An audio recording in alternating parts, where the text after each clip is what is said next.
So hello everyone, welcome back all of you on the YouTube channel of Krishna Academy. Here I am your friend and your companion Chitransh Dadej, and today we are going to talk about the degree of adjectives. Degree of adjectives क्या होते हैं, उनका use कैसे किया जाता है, उनके rules क्या हैं, इन सब चीज़ों के बारे में हम लोग आज डिस्कशन करने वाले हैं। तो बिना देर किए स्टार्ट करते हैं। इससे पहले कि हम रिटर्न डेटा की तरफ जाएं, एक बार हम मोटे मोटे तौर पर देख लेते हैं कि हम इस टॉपिक में एक्चुअली पढ़ने क्या वाले हैं। ठीक है, तो यहाँ पर हम बात कर रहे हैं डिग्री ऑफ एडजेक्टिव्स के बारे में। सबसे पहले हमें ये समझना ज़रूरी है, एडजेक्टिव क्या होता है? विशेषण होता है। विशेषण जो किसी की विशेषता बताए। अब अगर सामान्य रूप से हम किसी की विशेषता बताते हैं तो हमारा कौन सा डिग्री ऑफ एडजेक्टिव बनता है? तो हमारा पॉजिटिव बन जाता है। तो हमारा पॉजिटिव डिग्री वहां पर बनता है जब हम सामान्य रूप से किसी की एक विशेषता बता दें। जैसे कि कोई कार है जो कैसी है? फास्ट है। कोई लड़का है वो कैसा है? टॉल है। या कोई और लड़का है वो कैसा है? स्मार्ट है। और या फिर कोई ऐसी चीज़ जो बहुत ज़्यादा खूबसूरत है। Getting my point? तो जब हम साधारण रूप से किसी की विशेषता बता दें तो वहां पर हम कौन सी डिग्री का इस्तेमाल करते हैं? पॉजिटिव डिग्री का इस्तेमाल करते हैं। लेकिन जब हम दो के मध्य तुलना करें, यानी कि दो समान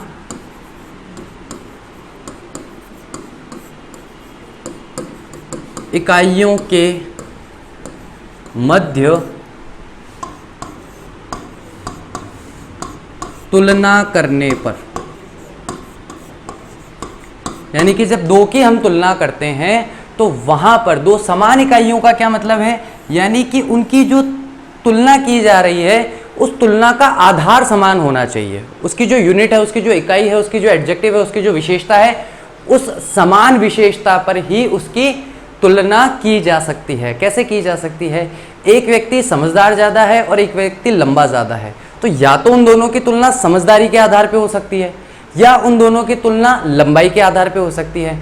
एक ही व्यक्ति के या दो अलग अलग व्यक्तियों के दो अलग अलग गुणों को लेकर के हम वहाँ पर क्या करते हैं? तुलना नहीं कर सकते हैं। तो उसका बेस जो होता है, उसका यूनिट जो होता है, वो हमारा कैसा होना चाहिए? सिमिलर होना चाहिए, समान होना चाहिए, तभी हम वो तुलना कर पाएंगे या कंपैरिजन वहां पर कर पाएंगे। कंपैरेटिव डिग्री कंपैरिजन से बना है। कंपैरेटिव डिग्री के साथ हम हमेशा देन का प्रयोग करते हैं। स्पेलिंग में थोड़ा सा ध्यान रखिएगा गाइस कि जब दो के मध्य तुलना की जाती है तो उन दोनों के मध्य देन का प्रयोग किया जाता है, जो कि एक कंजक्शन है। देन कंजक्शन का हमें प्रयोग करना है THAN, ना कि THEN। कई बार एग्जाम में यही एक क्वेश्चन बन जाता है।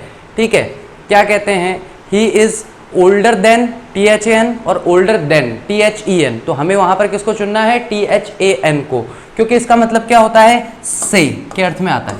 तुलना में से के अर्थ में देन का प्रयोग किया जा सकता है, जबकि THEN जो होता है वो बताता है समय को। तो हमें यहाँ पर समय पर आधारित जो वाक्य है उसे नहीं देखना है। जो सेंटेंस हमारा जो है, जो टाइम को बताता है, हमें वो चीज़ नहीं देखनी है गाइस। हमें क्या चीज़ देखनी है? यहाँ पे तुलनात्मक जो शब्द है वो देखना है। तीसरा हमारा क्या होता है?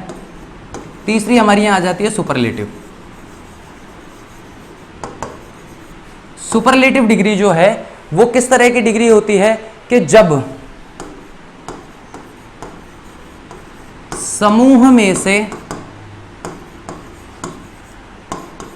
एक भिन्न हो। समूह में से क्या होगा? एक जो है वो भिन्न होगा। उस भिन्नता का आधार कुछ भी हो सकता है। कोई व्यक्ति कक्षा में सबसे लंबा है तो कक्षा एक समूह हो गई और उसमें सबसे लंबा जो है वो लंबाई के आधार पर पूरी कक्षा से भिन्न हो गया। Getting my point? अगर इसी की जगह पर मैं कहूं कि एक व्यक्ति जो है वो सबसे तेज धावक है, यानी कि सबसे तेज दौड़ता है, द फास्टेस्ट रनर है, तो वो रनर जो है किस में है?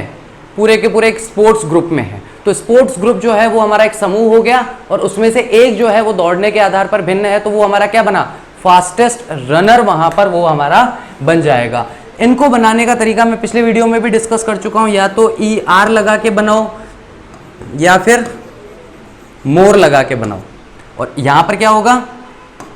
या तो EST लगाना पड़ेगा या मोस्ट लगाना पड़ेगा उस वर्ड के आगे। यही सारे के सारे जो रूल हैं आगे हम डिस्कस करने वाले हैं, तो यहाँ हम केवल बेसिक देख रहे हैं एक। तो नॉर्मली अगर मैं यहाँ कहता हूँ fast, faster, fastest, tall, taller, tallest, smart, smarter, smartest, beautiful, more beautiful and most beautiful. तो इस तरीके से हम यहाँ पर जो बेसिक डिग्रीज होती हैं या पॉजिटिव डिग्रीज जो होती हैं एडजेक्टिव की, उसे हम चेंज करके कंपैरेटिव डिग्री या सुपरलेटिव डिग्री भी बना सकते हैं। तो डिग्रीज बेसिकली 3 प्रकार की होती हैं। पहली वो जिन्हें ER और EST से बनाया जाता है, दूसरी वो जिन्हें मोर या मोस्ट से बनाया जाता है, तीसरी वो होती हैं जो इरेगुलर होती है जहां पर इन दोनों का ही प्रयोग नहीं किया जाता, गुड, बेटर, बेस्ट। इसकी कोई शॉर्ट ट्रिक नहीं है, बहुत छोटी सी लिस्ट है जो हमें खुद को एक बार याद करनी होती है। और इतना याद करने का उसमें वो प्रेशर नहीं होता, क्योंकि आप बेसिकली उन वर्ड्स को यूज़ ही करते हैं अपने बोलचाल की भाषा में, तो उसका बहुत ज़्यादा प्रेशर हमें वहाँ पर फील नहीं करना पड़ता है। तो नेक्स्ट हमारा जो टॉपिक आने वाला है जो डिग्रीज से ही रिलेटेड है, उसे हम लोग स्टार्ट करते हैं। सबसे पहले एक इंट्रोडक्शन है हमारा, उस इंट्रोडक्शन को हम लोग पढ़ते हैं। I hope it is clearly visible to anyone, to everyone. इसको मैं थोड़ा और एनलार्ज कर देता हूँ।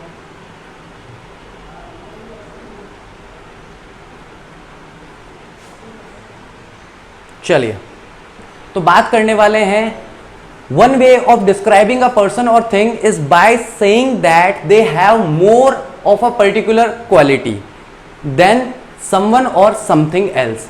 तो जब हम बात करते हैं कंपैरेटिव डिग्री की, तो वहां पर हम क्या देखते हैं कि हम किसी एक पर्सन या किसी एक थिंग के बारे में बात करते हैं, और थिंग के या पर्सन के बारे में बात करते हुए क्या बताते हैं कि उनके अंदर ज़्यादा है पर्टिकुलर क्वालिटी किसी व्यक्ति या किसी वस्तु से।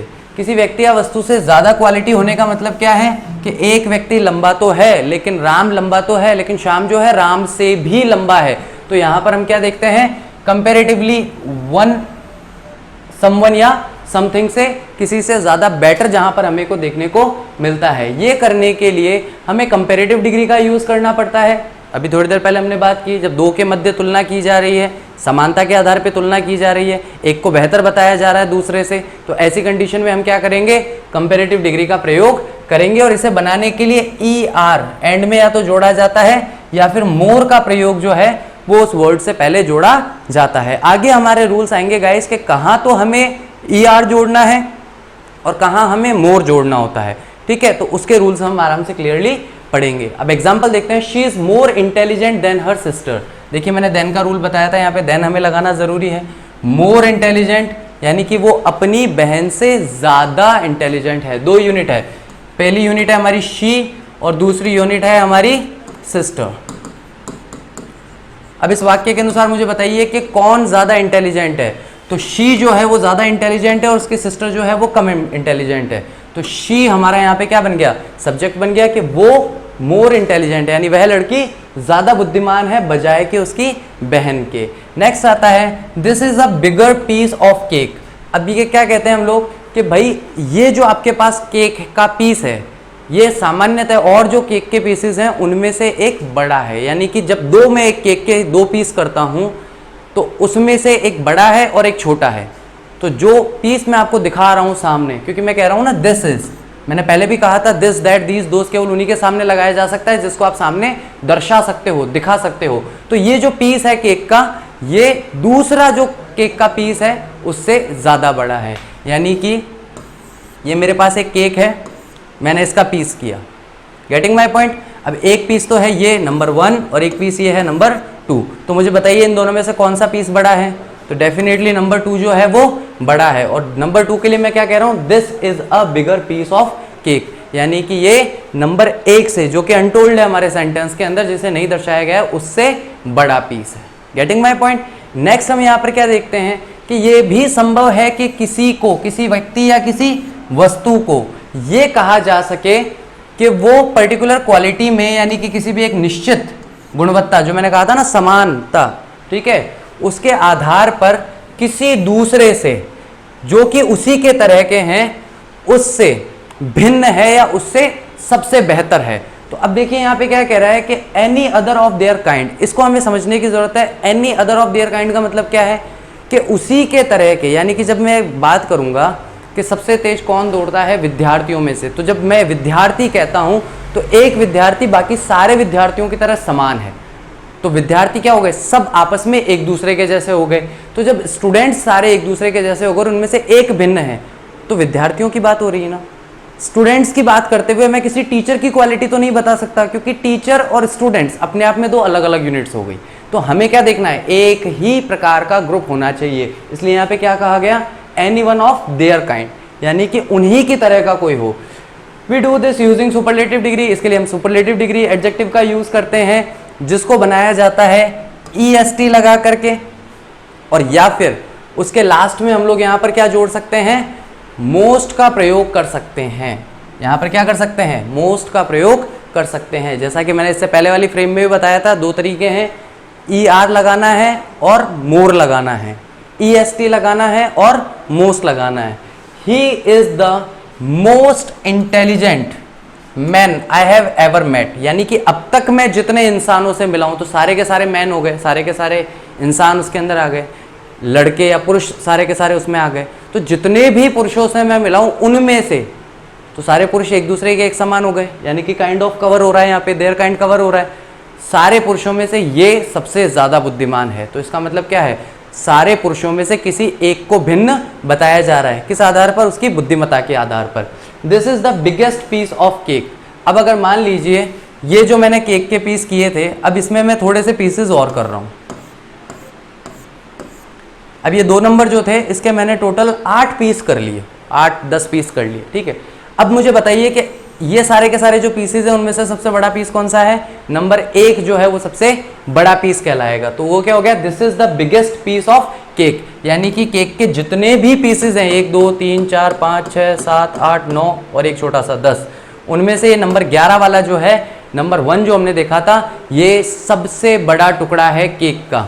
ये चीज़ हमें यहाँ पर समझनी है। तो यहाँ पर गाइस सबसे बड़ा जो टॉपिक आता है वो आता है ऑफ देयर काइंड, यानी कि उन्हीं के तरह। एक व्यक्ति को जब किसी समूह से भिन्न किया जाता है तो ध्यान रखना कि समूह उस व्यक्ति को अपने जैसा ही मानता हो या अपने जैसों में ही कवर अप करता हो। अगर विद्यार्थियों की बात हो रही हो तो सारे विद्यार्थी हों, पुरुषों की बात हो रही हो तो सारे पुरुष हों, महिलाओं की बात हो रही है सारी महिलाएं हों, डॉग्स की बात हो रही है या फिर हॉर्सेस की बात हो रही है, किसी की भी बात हो रही है, तो वो सारे एक ही जैसे समूह के होने चाहिए। एक समूह में सभी एक ही प्रकार के लोग होने चाहिए। उसी में हम लोग बेसिकली सुपरलेटिव डिग्री का यूज़ करते हैं। चलिए नेक्स्ट फ्रेम देखते हैं। इसके अंदर हमारी क्या कहती है, some rules about forming comparative and superlative adjectives. अब हम कुछ रूल्स पढ़ने वाले हैं जो कंपेरेटिव और सुपरलेटिव एडजेक्टिव्स को बनाते हैं, यानी कि उनका निर्माण करते हैं। गाइज हमारा एक टॉपिक है वर्ड फॉर्मेशन। बहुत सारे स्टूडेंट्स ये समझते हैं कि वर्ड फॉर्मेशन कोई अलग से पढ़ा जाने वाला टॉपिक है। नहीं गाइज, ऐसा नहीं है। उसे आप अलग से पढ़ सकते हो, ऐसा नहीं है कि अलग से भी नहीं पढ़ा जा सकता, लेकिन उसे हम लोग अगर हर टॉपिक के साथ अगर पढ़ते हुए चलेंगे तो हमारे लिए वो बर्डन नहीं बनेगा एंड ऑफ द डे जाके। क्योंकि हमने नाउन फॉर्मेशन देखा एडजेक्टिव्स के अंदर, नाउन के अंदर सॉरी, फिर एडजेक्टिव्स के अंदर हमने एडजेक्टिव फॉर्मेशन देख लिया। अभी भी हम लोग यहाँ पर क्या देख रहे हैं, डिग्री फॉर्मेशन देख रहे हैं। तो वर्ड फॉर्मेशन, वर्ड का मतलब क्या है, जितने भी हमारे पार्ट्स ऑफ स्पीच हैं वो सारे के सारे वर्ड्स ही तो हैं, उनमें से मोस्ट ऑफ द वर्ड्स हैं। तो उनको फॉर्मेट कैसे किया जाता है, उनको बनाया कैसे जाता है, उनका निर्माण कैसे किया जाता है, उसी को हम लोग देख रहे हैं गाइस। और वही टॉपिक हमारा वर्ड फॉर्मेशन में भी हम चाहें तो दोबारा से पढ़ सकते हैं और चाहें तो टॉपिक के साथ भी पढ़ सकते हैं। Only one syllable adjectives generally form the comparative degree by adding er and the superlative degree by adding est, यानी कि सिंगल सिलेबल वर्ड, एक ऐसा वर्ड जिसके टुकड़े नहीं किए जा सकते। सिंगल सिलेबल का मतलब क्या है, ऐसा कोई वर्ड जिसके टुकड़े नहीं किए जा सकते। अब मुझे बताइए सॉफ्ट जो है उसके आप क्या टुकड़े करोगे, सॉफ्ट के हम क्या टुकड़े कर सकते हैं, क्या इसमें से कोई प्रीफिक्स या कोई सफिक्स निकल सकता है क्या, नहीं निकल सकता। इसका मतलब ये क्या है, सिंगल सिलेबल है। Getting my point. ऐसे वर्ड्स जिनका और ज़्यादा हम पार्ट्स नहीं कर सकते, जिसे हम लोग तोड़ नहीं सकते, वो सिंगल सिलेबल्स कहलाते हैं। तो सिंगल सिलेबल हमारा सॉफ्ट है। तो ऐसे वर्ड्स को जो सिंगल सिलेबल होते हैं, देखिए कहाँ लिखा हुआ है, वन सिलेबल वर्ड जो होते हैं इनको क्या कह रहा है, ये ई आर या ई एस टी लगा करके हम कंपेरेटिव या सुपरलेटिव डिग्री बना सकते हैं। पहला rule, soft softer the softest, cheap cheaper the cheapest, sweet sweeter the sweetest, thin thinner the thinnest, यानी कि थिन, स्वीट, चीप, सॉफ्ट, ये सारे के सारे वन सिलेबल वर्ड हैं जिसके और ज़्यादा टुकड़े नहीं हो सकते। तो ऐसे जितने वर्ड्स होते हैं इन सब के आगे ही हम ER या EST लगा सकते हैं। अब क्वेश्चन आता है कि सर अगर वर्ड अगर 2 सिलेबल आ गया तो क्या करना है, उसके बारे में हम अगला रूल देखेंगे। अगर note, if a one syllable adjective ends in a single vowel letter, single vowel letter का मतलब क्या हो गया, वॉवल लेटर्स कौन कौन से हैं, अंडरलाइन कर रहा हूं, सिंगल वॉवल लेटर और एंड्स इन अ, यानी कि किसी भी शब्द के अंत में यदि एक ऐसा वर्ण आए, एक ऐसा लेटर आए जो कि वॉवल हो, स्वर हो, तो क्या करना है, मान लीजिए ए हो, ई हो, आई हो, ओ हो या यू हो। पहले तो हमें यहां तक की बात समझनी है। अगर ए, ई, आई, ओ, यू आता है किसी भी शब्द के अंत में followed by a single consonant letter और इसके बाद में एक कॉन्सोनेंट आए, एक ही क्या आए, एक पहले वॉवल आए और उसके बाद में एक कॉन्सोनेंट आए, पहले एक स्वर आए उसके बाद में एक व्यंजन आए। तो स्वर और व्यंजन होने पर the consonant letter is doubled, यानी कि कॉन्सोनेंट यानी कि व्यंजन वाला जो वर्ण है उसे दुगना कर दिया जाता है। एग्जाम्पल क्या है हमारा, थिन। थिन में देखिए क्या कहा गया कि यदि शब्द के अंत में एक वॉवल हो तो आई वॉवल है, एक है सिंगल है, एक कॉन्सोनेंट हो तो एन जो है हमारा कॉन्सोनेंट है और वो भी क्या है, सिंगल कॉन्सोनेंट है, यानी कि एक वॉवल आ गया और उसके बाद में एक कॉन्सोनेंट आ गया। ऐसी कंडीशन में अब हमें इसमें क्या जोड़ना है, ER जोड़ना है या EST जोड़ना है, तो उससे पहले इस N को हमें डबल कर देना होगा। क्या करना होगा, इस N को हमें डबल कर देना होगा और हमारा वर्ड क्या बनेगा, देखिए THINNER बन रहा है, थिनर बन रहा है, THINNEST बन रहा है, थिनेस्ट बन रहा है।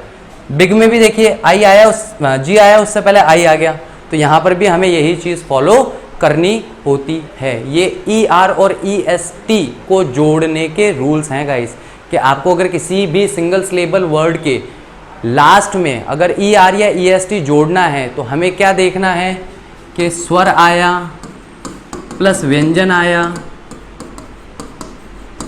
और अब इसके बाद में हमें क्या जोड़ना है, ER या EST जोड़ना है, तो इस व्यंजन को दोगुना कर दो, यानी कि उसी व्यंजन को एक बार फिर से लिख दो। जैसे कि यहाँ पे N था तो हमने N को यहाँ पे क्या किया, डबल कर दिया उसको, ताकि हमारा जो प्रोनाउंसिएशन है वो थिनर आसानी से बन सके। Getting my point.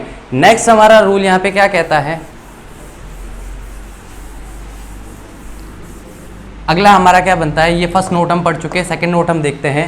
If an adjective ends in E, यदि एक एडजेक्टिव के अंत में ई हो, चलो पहली कंडीशन तो ये हो गई, this is removed when adding ER और EST, तो जब हम इसके बाद में ER या EST जोड़ेंगे तो गाइस ई तो हमें यहाँ मिल गया और एक हमें एडजेक्टिव के अंत में भी ई मिल रहा है, तो इस पहले वाले ई का हम लोग क्या करते हैं, लोप कर देते हैं, इसे गायब कर देते हैं, इसे बिल्कुल हटा देते हैं। कैसे हटा देते हैं, अगर मैं लिखता हूँ वाइड यानी कि चौड़ा, अब अगर मैं कहूँ वाइड से चौड़ा, वाइडर बनाऊँ, तो मुझे इसमें क्या जोड़ना है, ER जोड़ना है और उसके बाद इसमें क्या जोड़ना है, EST जोड़ना है, कंपैरेटिव डिग्री में और सुपरलेटिव डिग्री में। तो इस ई को मुझे यहाँ से हटा देना पड़ेगा और मेरा वर्ड क्या बनेगा, वाइडर और वाइडेस्ट। मुझे यहाँ पर ये वर्ड दो बनाने होंगे कि अगर किसी भी एडजेक्टिव के लास्ट में अगर ई मिलता है तो पॉजिटिव डिग्री में तो वाइड का वाइड ही रहेगा, लेकिन कंपैरेटिव डिग्री और सुपरलेटिव डिग्री में जब हम लेके जाएंगे तो लास्ट में जो हमारा ई आ रहा है उस ई को हम हटा देते हैं, उस ई को हम लोग फिर आगे और नहीं लिखते हैं, दोबारा से नहीं लिखते हैं। कब, जब ER या EST हमें उसमें जोड़ना होता है। Getting my point. ये हमारा रूल नंबर 1 है जो कंप्लीट है यहाँ से यहाँ तक, जिसमें हमें ER और EST जोड़ना बताया गया है। तो गाइज हमारा यहाँ पर जो सेकंड टॉपिक आता है उसी में भी हम लोग थर्ड रूल और देख रहे हैं। तो रूल नंबर 1 हमारा क्या कह रहा था कि जब किसी में ER या EST हमें ऐड ऑन करना होता है तो सबसे पहली चीज़ हमें क्या देखनी है गाइज, कि अगर वोवेल है उसके बाद में कॉन्सोनेंट है तो इस कॉन्सोनेंट को क्या करना है, हमें डबल कर देना है। पहला रूल हमने ये देखा। नंबर 2 रूल हम लोगों ने क्या देखा है यहाँ पर कि अगर किसी भी एडजेक्टिव के लास्ट में ई है और इसके आगे हमें ई आर या ई एस टी सी जोड़ना है तो इस ई को हमें क्या करना होता है, इसका हटा देना होता है, उस ई को हम लोग यहाँ पर इंक्लूड नहीं करते हैं। इसी में अब हम लोग रूल नंबर 3 पढ़ रहे हैं। ये देखिए सबसे ऊपर से है, if an adjective ends with a consonant followed by Y, यानी कि यहाँ पे क्या है कि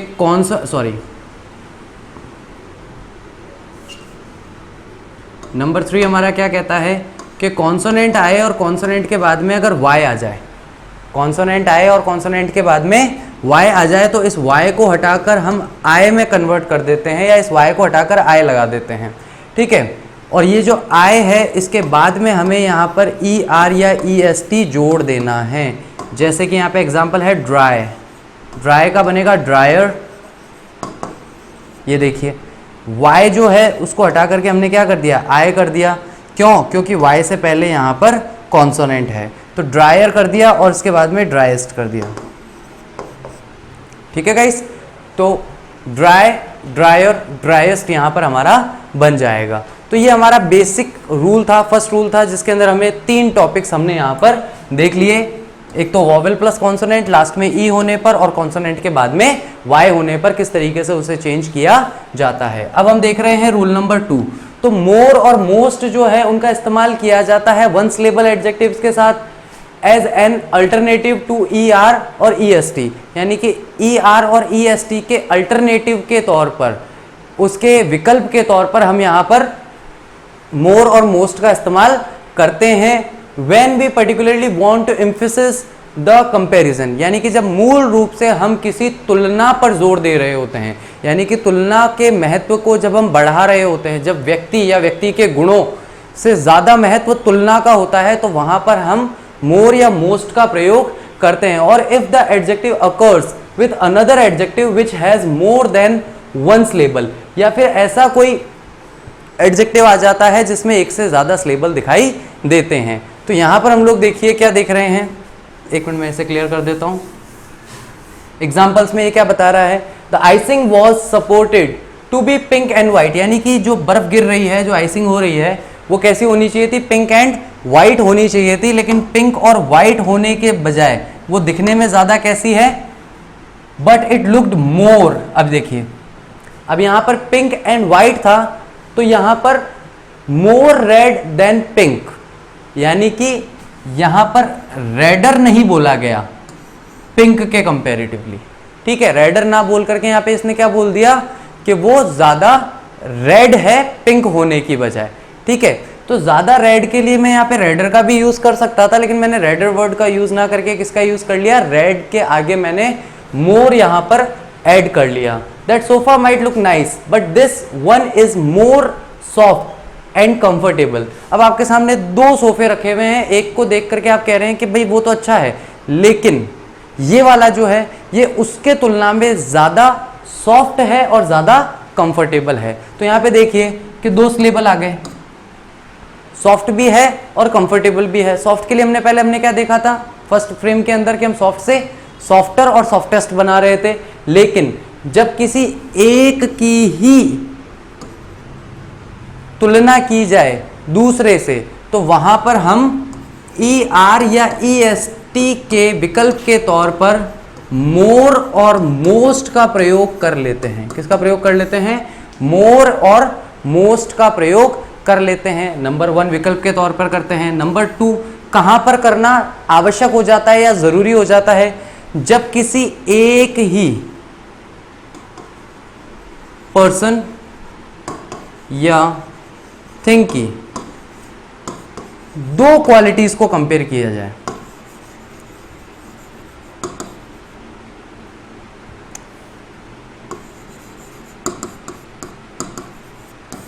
जब किसी एक ही व्यक्ति या एक ही वस्तु की 2 क्वालिटीज को कंपेयर किया जाता है तो कभी भी ई आर या ई एस टी का प्रयोग नहीं किया जाता, बल्कि हमेशा मोर या मोस्ट का प्रयोग वहां पर किया जाता है। अब एक व्यक्ति जो कि, मुझे बताइए, हैंडसम ज़्यादा है या लंबा ज़्यादा है, टॉल ज़्यादा है या हैंडसम ज़्यादा है, तो एक ही व्यक्ति की 2 अलग अलग गुणवत्ताएं हो गई। अब इन दोनों गुणवत्ताओं में से, दोनों क्वालिटीज़ में से कौन सी क्वालिटी उसमें ज़्यादा है, तो उसको बताने के लिए कभी भी ER या EST का प्रयोग मत करो, ठीक है। आप कभी भी ये नहीं कह सकते he is smarter than taller या स्मार्टर देन टॉल, ऐसा आप नहीं कह सकते। आपको क्या करना पड़ेगा, he is more smart than tall या he is more handsome than tall, आपको इसका यहां पर प्रयोग करना पड़ेगा। जब एक ही व्यक्ति के दो गुणों की या एक ही वस्तु के दो गुणों की तुलना की जाए तो वहां पर हमें मोर और मोस्ट का प्रयोग करना चाहिए, ना कि ER और EST का प्रयोग करना चाहिए। ER और EST का प्रयोग हमें वहां पर गाइस नहीं करना चाहिए। अब यहां पर देखिए क्या लिखा हुआ है, lucky, luckier, luckiest, pretty, prettier, prettiest, tidy, tidier और द टाइडिएस्ट। तो यहाँ पर द जो लगा हुआ है, इसका एक रूल हम पहले भी देख चुके हैं डिटर्मिनर्स में कि सुपरलेटिव डिग्री के साथ हमेशा द का प्रयोग किया जाता है। बस वहां पर कोई क्या नहीं होना चाहिए, पजेसिव प्रोनाउन नहीं होना चाहिए। अगर पजेसिव प्रोनाउन हुआ तो वहां पर हम द का प्रयोग नहीं करेंगे, उस पजेसिव प्रोनाउन को ही वैसा रहने देंगे। इससे जस्ट पहले वाले वीडियो में हमने डिस्कस किया, आप एक बार चाहें तो उसे क्रॉस चेक कर सकते हैं। नेक्स्ट हमारा यहाँ पर रूल नंबर 3 क्या कहता है, two syllable adjectives which end in Y, यानी कि टू सिलेबल एडजेक्टिव जो आते हैं। देखिए वरिड, वरिड के अंदर क्या है, WORRY, वरी जो है हमारा उससे बना है वरिड, यानी कि चिंता से बना है चिंतित। तो worried, boring, careful, careful, boring के अंदर बोर और ING आया, केयर के अंदर केयर और फुल आया, यूजलेस के अंदर यूज और लेस आया। तो यहाँ पर कितने सिलेबल हो गए हमारे, यानी कि मैंने पहले क्या कहा था, वन सिलेबल मतलब एक ऐसा शब्द जिसके और टुकड़े नहीं हो सकते, टू सिलेबल जिसके दो टुकड़े किए जा सकते हैं। तो इनमें सब में हम दो पार्ट्स कर सकते हैं कि नहीं कर सकते, ये हमारे क्या बने, टू सिलेबल एडजेक्टिव्स हैं। तो अगर टू सिलेबल एडजेक्टिव होते हैं जिनका अंत होता है वाई से, तो यूजुअली वो जब कंपेरेटिव डिग्री बनाते हैं तो ER या फिर सुपरलेटिव डिग्री जो बनाते हैं EST से बनाते हैं। Note the change of Y into I and the comparative and superlative degree. अब यहां पर हमें क्या समझने की जरूरत है गाइस, सबसे पहले तो हमें यहां पर वर्ड लेना है वरी। अब वरी से जब हम एडजेक्टिव बनाएंगे तो हमारा एडजेक्टिव बनेगा वरिड। तो सबसे पहले तो Y से रिलेटेड ये रूल आ गया कि हमें Y को I में चेंज करके ED को हमें वहां पर लगाना है, या लास्ट में अगर E है तो E को हमें गायब करना है। देखिए बोर के अंदर जो है BORE बोर होता है तो E हटा करके ING लगा दिया गया। केयरफुल के अंदर हमने E को नहीं हटाया है, यूजलेस में भी हमने E को नहीं हटाया है, ठीक है। तो ये इसका एक्सेप्शन केस हो गया कि E को हमें यहाँ पर हटाना है और इन दो जगह पर हमें नहीं हटाना है। यहाँ पर हमने क्यों हटाया या वहाँ पर हमने Y को I क्यों किया, क्योंकि इन दोनों जगह पे ही वॉवेल था। क्या था गाइस, यहाँ पे दोनों ही जगह पर वॉवेल था। तो यहाँ पर E वॉवेल होने की वजह से Y को हमने किस में कन्वर्ट कर दिया, I में कन्वर्ट कर दिया। यहाँ ये देखो बोरिंग में I वॉवेल है ना, I वॉवेल होने की वजह से जो E था उस E को हमने ओमिशन कर दिया, उसे हमने हटा दिया। लेकिन यहाँ पर हमारा कोई वॉवेल, यहाँ पे तो वॉवेल है लेकिन यहाँ पर वॉवेल नहीं है। फुल के लिए F आया है और S के लिए L आया है, जो दोनों ही कॉन्सोनेंट है। तो वॉवेल होने पर हमें वो रूल अप्लाई करने होते हैं, कॉन्सोनेंट होने पर हमें वो रूल्स अप्लाई करने की जरूरत नहीं पड़ती है। अब इस कंडीशन में यहाँ पर तो हम लोग एडजेक्टिव बनाना सीख गए कि भाई बेसिक अगर हमें बनाना है, वरी से वरिड बनाएंगे, बोर से बोरिंग बनाएंगे, केयर से केयरफुल बना लिया, यूज से यूजलेस भी बना सकते हैं, यूजफुल भी बना सकते हैं।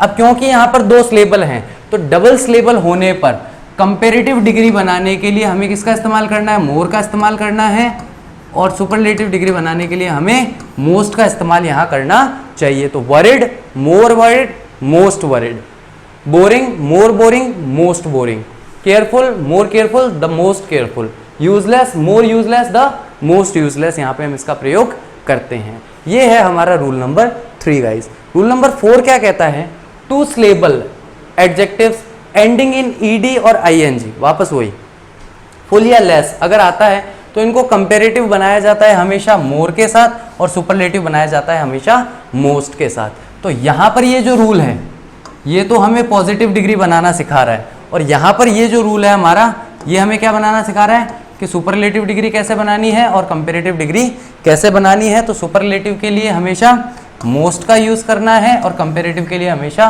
मोर का यूज करना है। क्यों करना है, क्योंकि यहाँ पे टू सिलेबल एडजेक्टिव्स का इस्तेमाल। किसका इस्तेमाल हुआ है गाइस? टू सिलेबल एडजेक्टिव्स का यहाँ पर यूज किया गया है, इसलिए हमें इसे इसी फॉर्मेट में करना पड़ेगा।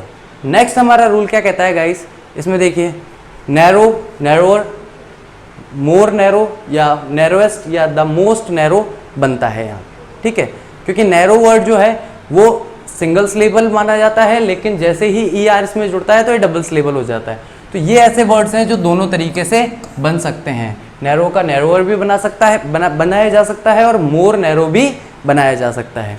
इसको हम लोग यहाँ समझते हैं एज अ जर्नल रूल होने के हिसाब से ज़्यादातर जो दूसरे टू सिलेबल एडजेक्टिव्स होते हैं वो कंपेरेटिव्स और सुपरलेटिव जो है वो मोर और मोस्ट के साथ बनाते हैं। अपार्ट फ्रॉम उनके अलावा वो जो अंत होते हैं वाई से, जैसे कि पॉइंट नंबर 3 में हमने देखा था कि वाई जो होता है उनके अलावा जो होते हैं। However a few two syllable, कुछ ऐसे टू सिलेबल एडजेक्टिव्स होते हैं जिन्हें या तो ई आर और ई एस टी से जोड़ा जा सकता है या मोर और मोस्ट से भी जोड़ा जा सकता है। Here are 3 examples. ये आपके सामने यहाँ पे 3 एग्जाम्पल हैं कि बेसिकली टू सिलेबल होने पर भी हम इन्हें क्या कर रहे हैं, हम इन्हें ई आर और ई एस टी से भी बना रहे हैं, रूल नंबर 3 का को फॉलो करते हुए, वाई वाला जो रूल है उसको फॉलो करते हुए, प्लस मोर और मोस्ट का प्रयोग करते हुए भी बना रहे हैं। दोनों चीज़ों से हम इन्हें देख रहे हैं। नेक्स्ट हमारा आता है dangerous, more dangerous, most dangerous. तो ये क्या है देखिए, डेंजर एक वर्ड है, डिफिकल्ट, एक्साइट एक वर्ड है, रिडिकुलस एक वर्ड है। तो इन सब के अंदर क्या है, अगर आप देखेंगे तो इन सब के अंदर आपको पीछे सफिक्सेस यहाँ पर दिखाई देंगे। तो सफिक्सेस वाले वर्ड हैं, इसका मतलब इनके टुकड़े किए जा सकते हैं। सफिक्सेस को हटाएंगे तो इनके टुकड़े हो जाएंगे ना।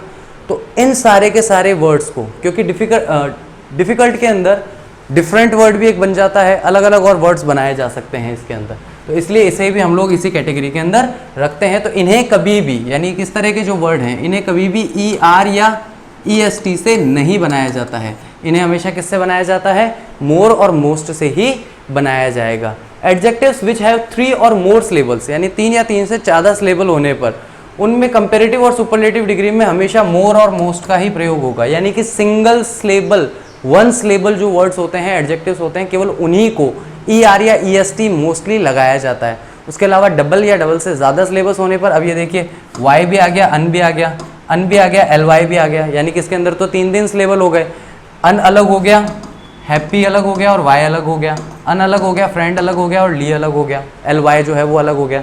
3 सिलेबल हैं तो भी यहाँ पर देखिए अनहैप्पियर, अन फ्रेंडलियर, द अनहैप्पीएस्ट और द मोस्ट अनहैप्पी, द अनफ्रेंडलियस्ट या द मोस्ट अनफ्रेंडली, इस तरीके से इसे यहाँ पर बनाया गया है। मोस्टली इसमें मोर और मोस्ट वालों को सही माना जाएगा, ई आर और ई एस टी वालों को सही नहीं माना जाएगा। लेकिन ऐसा नहीं है कि ई आर और ई एस टी से बनते नहीं है, बनते हैं, लेकिन बेसिकली हम जिस लेवल की तैयारी कर रहे हैं वहाँ पर मोर और मोस्ट को ही सही माना जाता है। The only exception are some 3 syllable adjective, जो भी हम ऊपर देखे थे अभी इससे फर्स्ट वाली फ्रेम में, कि कुछ ही ऐसे हैं जो डबल या ट्रिपल सिलेबल होने पर भी सही माने जाते हैं। सारे नहीं माने जाते, कुछ 2-4 ऐसे वर्ड हैं, जैसे 3 अभी हमने एग्जाम्पल देखे।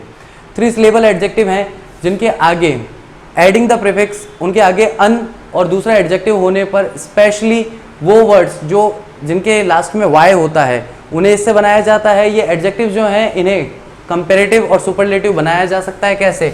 मोर या मोस्ट लगाकर, ई आर या ई एस टी लगाकर इन्हें बनाया जा सकता है। नेक्स्ट रूल हमारा इससे रिलेटेड है, जो क्या कहता है, ये सारे के सारे इर्रेगुलर हैं,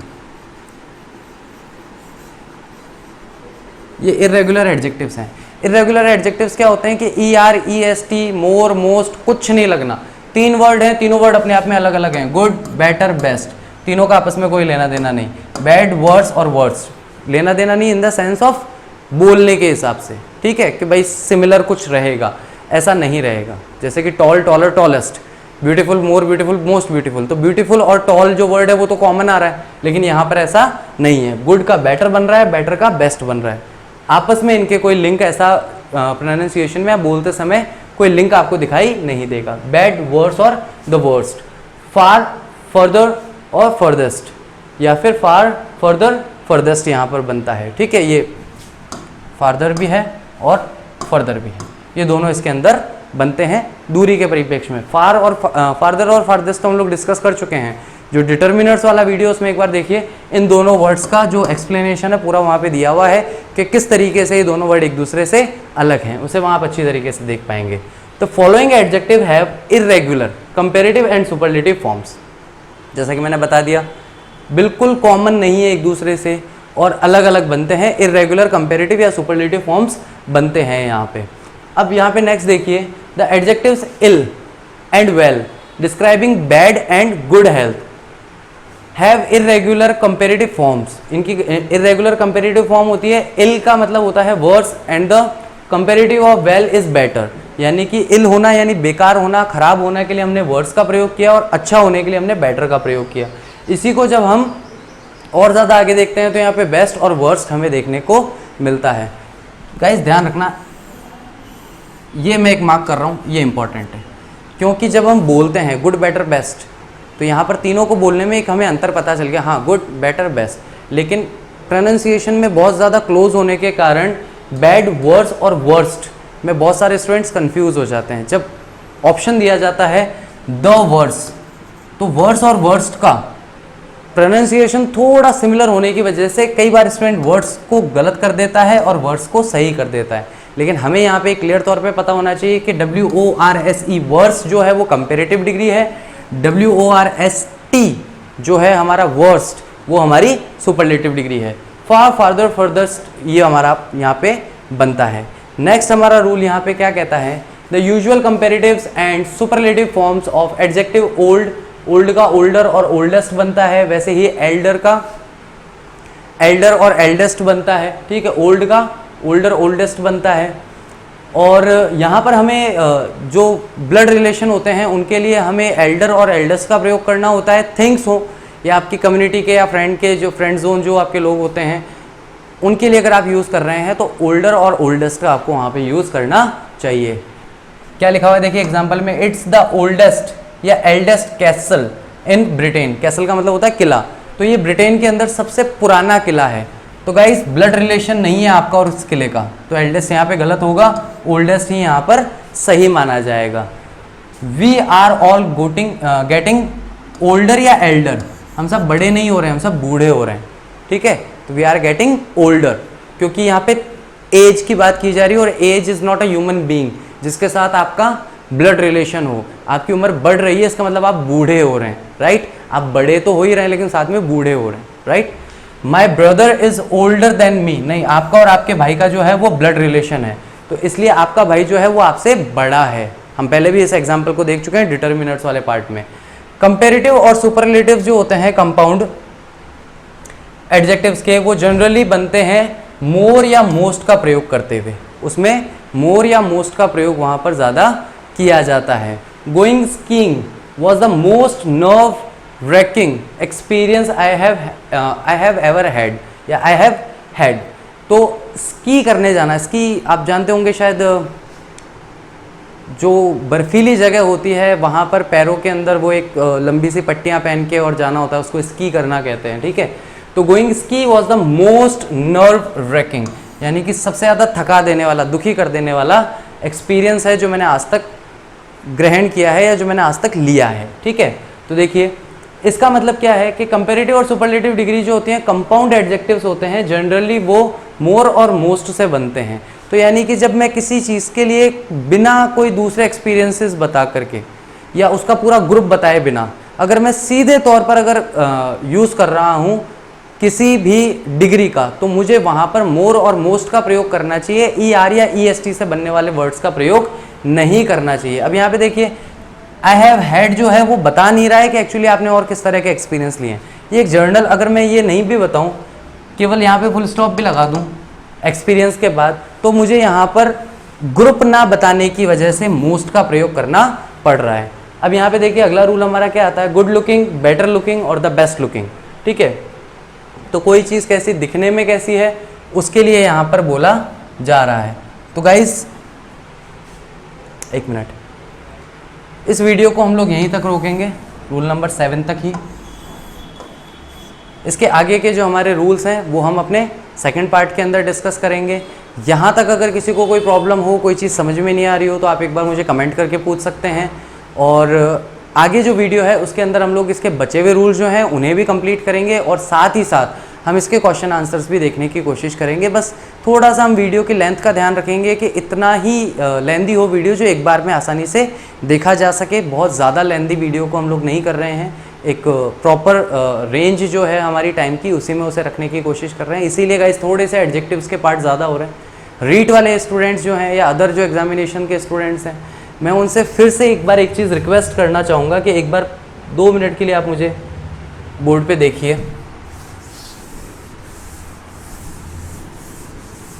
क्योंकि कई स्टूडेंट्स का मेरे पास पर्सनल व्हाट्सएप पे भी मैसेज आया था कि सर ये एडजेक्टिव के इतने पार्ट्स क्यों आते जा रहे हैं, क्यों इतने पार्ट्स हैं एडजेक्टिव्स के।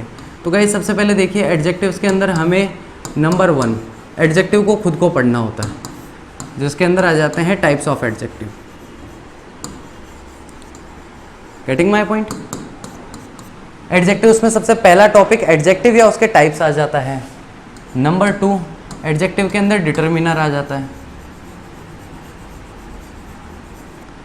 डिटरमिनर्स इसके अंदर आ जाते हैं। नंबर 3 फिर इसके अंदर हमारे आ जाते हैं आर्टिकल्स। नंबर 4 फिर इसमें हमारा आ जाता है degree of adjective. Getting my point. तो एक एडजेक्टिव के अंदर ही ये सारे के सारे पॉइंट हैं, प्लस इसमें हमने एक एडिशनल टॉपिक और पढ़ा है, एडजेक्टिव ऑफ सफिक्सेस। ये हमने एक टॉपिक और पढ़ा है जो हमारा सेकंड वीडियो था। तो गाइस अगर इतना डेटा अगर हम लोगों को पढ़ना है तो डेफिनेटली हम एक वीडियो में, सिंगल वीडियो में पूरा उसे गॉन थ्रू नहीं कर सकते। हमने इसका एक वीडियो बनाया, इसके हमने 2 वीडियो बनाए, ये अभी हमारे कोर्स में नहीं है, तो दूसरा जो हमारा लेवल 2 का जो हमारा कोर्स है उसके अंदर हम लोग इसे बनाएंगे। डिग्री ऑफ एडजेक्टिव जो है इसके भी हमारे 2 वीडियो हो जाएंगे। एडजेक्टिव ऑफ सफिक्सेस जो है इसके भी हमारा इसका हमारा एक ही वीडियो है जिसके अंदर हमने सारे सफिक्सेस देखे हैं। तो देखिए ना guys, 2 to 4 and 5 and 6 at least 6 to 7 videos. एक वीडियो अगर हम और मान लीजिए जहाँ पे हम क्वेश्चन आंसर डिस्कस करेंगे तो 7 वीडियोस, यानी कि एडजेक्टिव के 7 पार्ट्स हमें पढ़ने पड़ेंगे, तब हमारा एडजेक्टिव ऑल ओवर कंप्लीट होगा। और रीट के एग्जाम के पर्टिकुलरली रीट के एग्जाम के प्रोस्पेक्टिव से बता रहा हूँ, 3 से 4 नंबर का है ये पूरा का पूरा डेटा आपका। अगर 15 मार्क्स की आपकी ग्रामर है और 15 मार्क्स की ग्रामर में से 3 से 4 नंबर का अगर यही है, तो आप खुद सोच लीजिए कि ये जो सारे टॉपिक्स हैं आपके लिए कितने इंपॉर्टेंट हैं। Getting my point.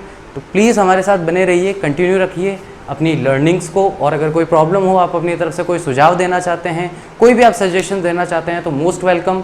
आपके हर सुझाव का स्वागत है। जैसे पहले भी कुछ स्टूडेंट्स ने पॉजिटिव कमेंट दिए, कुछ स्टूडेंट्स ने नेगेटिव कमेंट दिए। हमारे लिए गाइज एज ए टीचर, या जब हम यहाँ पे आपके फ्रेंड और आपके कंपेनियन बन के अगर हम खड़े हैं, तो हमारे लिए गाइज कोई भी जो आपका कमेंट है वो नेगेटिव नहीं है। हमारे लिए आपके सारे के सारे जो कमेंट्स हैं वो सारे पॉजिटिव कमेंट्स हैं। हम उन्हें पॉजिटिवली लेते हैं और देखते हैं कि हम अपने अंदर और क्या बेहतर कर सकते हैं और क्या सुधार कर सकते हैं। Getting my point. Thank you very much. Kindly keep loving and supporting us. Thank you very much. See you soon. Thank you.